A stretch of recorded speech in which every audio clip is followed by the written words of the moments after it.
Chapter 7. Millar shapes. This chapter delves into the Millar illusion, a well-known visual phenomenon, and examines how it manifests in touch-based spatial perception. It explores how discrepancies in spatial cues influence haptic perception of shapes and sizes, comparing these findings with visual experiences of the same illusion. The Millar illusion involves two lines of equal length that appear different due to arrow-like ends. Inward-facing arrows like make the line appear shorter, outward-facing arrows like id make the line appear longer. The illusion demonstrates how context and surrounding cues affect spatial perception. Visual studies show that the illusion is robust, with people consistently perceiving differences in line lengths that do not exist. Early research suggested that the illusion might not occur in touch-based tasks, but subsequent findings revealed that it does, albeit less strongly than in vision.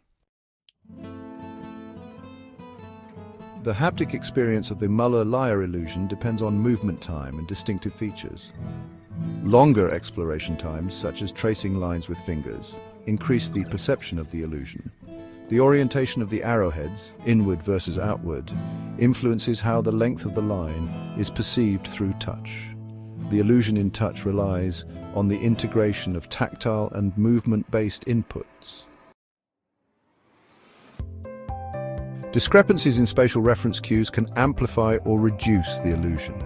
Without reference cues, participants are more susceptible to haptic illusions when relying solely on body-centered references.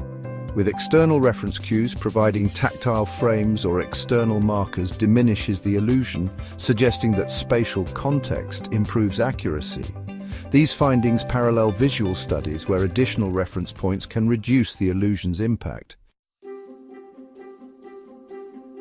The chapter examines whether the haptic Millar illusion is due to random errors or systematic spatial processing. Results indicate that the illusion arises from predictable biases in integrating spatial information, not chance. These biases are consistent across individuals and tasks, suggesting underlying neural or cognitive mechanisms. Participants used their fingers to trace lines with inward or outward arrowheads. The results showed that the illusion persisted in touch-based tasks, with outward arrowheads perceived as longer. Tactile frames or external markers were introduced to provide additional spatial context. These cues significantly reduce the strength of the illusion in haptic perception. Participants who took more time to explore the shapes exhibited stronger illusions, suggesting that longer processing amplifies spatial biases. Awareness of haptic illusions can inform the design of tactile aids, ensuring that spatial distortions are minimized in tools for the visually impaired.